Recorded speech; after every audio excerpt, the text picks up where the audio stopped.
Right, breaking news చూస్తున్నాం. ఉగ్ర లింకులపై NIA విచారణ కొనసాగుతోంది. కొత్త వలసలో సిరాజ్ చదువుకోవడంతో అక్కడ కూడా ఆ వివరాలను సేకరిస్తున్నారు. ఇప్పటికే సిరాజ్ కుటుంబ సభ్యుల బ్యాంక్ ఖాతాలను సీజ్ చేశారు. సిరాజ్ కుటుంబ సభ్యులను అధికారులు మరోసారి విచారించనున్నారు. ఇప్పటికే పేలుడు పదార్థాలు విక్రయిస్తున్న వ్యాపారులను కూడా అరెస్ట్ చేశారు.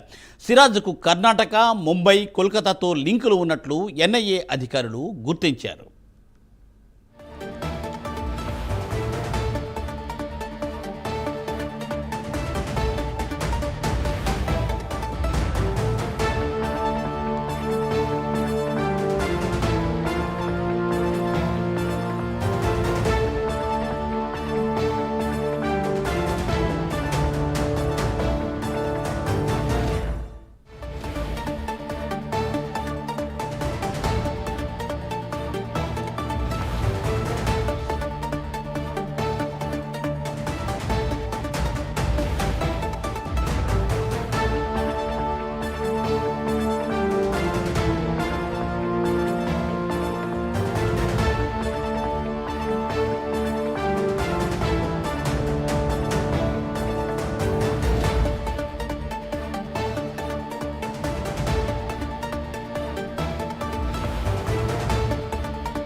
ఉగ్రలింకులపై నేషనల్ ఇన్వెస్టిగేషన్ ఏజెన్సీ ఎన్ఐఏ విచారణ కొనసాగుతుంది. కొత్త వలసలో సిరాజ్ చదువుకోవడంతో అక్కడ కూడా వివరాలను సేకరిస్తున్నారు అధికారులు. ఇప్పటికే సిరాజ్ కుటుంబ సభ్యుల బ్యాంక్ ఖాతాలను కూడా సీజ్ చేసేశారు. సిరాజ్ కుటుంబ సభ్యులను అధికారులు మరోసారి విచారించనున్నారు. అలాగే ఇప్పటికే పేలుడు పదార్థాలు విక్రయిస్తున్న వ్యాపారులను కూడా అరెస్ట్ చేశారు. సిరాజ్కు కర్ణాటక, ముంబై, కోల్కతాతో లింకులు ఉన్నట్లు ఎన్ఐఏ అధికారులు గుర్తించారు.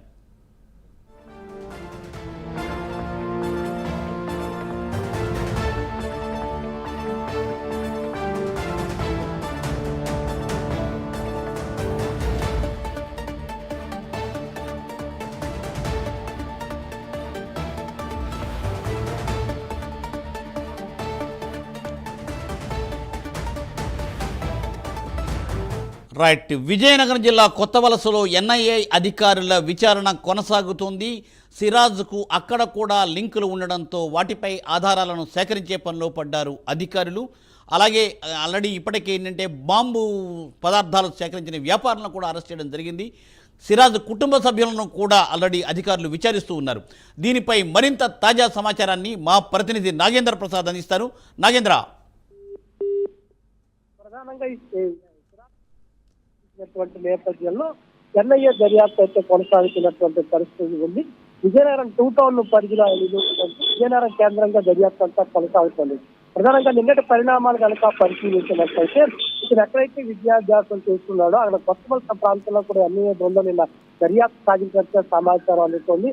ఆయన అక్కడ చదువుకోవడంతో అక్కడ ఎటువంటి ఏ విధంగా ఉండేవాడు, అక్కడ వాళ్ళకి ఎలా మసలేవాడు అనేటువంటి విషయంలో కూడా దర్యాప్తు సాగించినట్టుగా తెలుస్తుంది. మరోవైపు అతని విజయనగరం డిసిసిలో ఉన్నటువంటి వ్యక్తిగత ఖాతాతో పాటు కుటుంబ సభ్యుల ఖాతాలను కూడా అన్ని పోలీసులు కూడా సందింపు చేసినటువంటి పరిస్థితి ఉంది.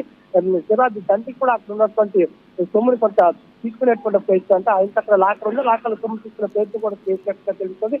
మొత్తం మీద ఏదైతే ఈ మొత్తం సొమ్ము ఏదైతే ఉందో వాళ్ళు తీసుకునేటువంటి ప్రయత్నాలు జరగకుండా దాదాపుగా ఉన్నటువంటి బ్యాంక్ నుంచి కూడా పోలీసులకు సమాచారం ఇచ్చినటువంటి పరిస్థితి. ఎందుకంటే ఇది బ్యాంకు ఖాతాలు సంబంధం చేసి ఫర్దర్ ఇన్వెస్టిగేషన్ ముందుకు సాధ్యంగా సహకరించాలని చెప్పి బ్యాంకులు కోరినటువంటి పరిస్థితి. మరొక బ్యాంకులో కూడా నిఘా కొనసాగుతున్నటువంటి పరిస్థితి. ఈరోజు కీలకమైన ఏంటంటే కోర్టు ఏదైతే ఈ దర్యాప్తుకు సంబంధించి కోర్టులు ఎప్పటికే ఒక స్టేట్ నడుస్తుంది. రిమాండ్ తర్వాత తమ కస్టడీలోకి ఇవ్వాలని చెప్పి పోలీసులు కోర్టును ఆశ్రయించినటువంటి పరిస్థితి. కోర్టు నిర్ణయానికి వెలువడాల్సి ఉంది.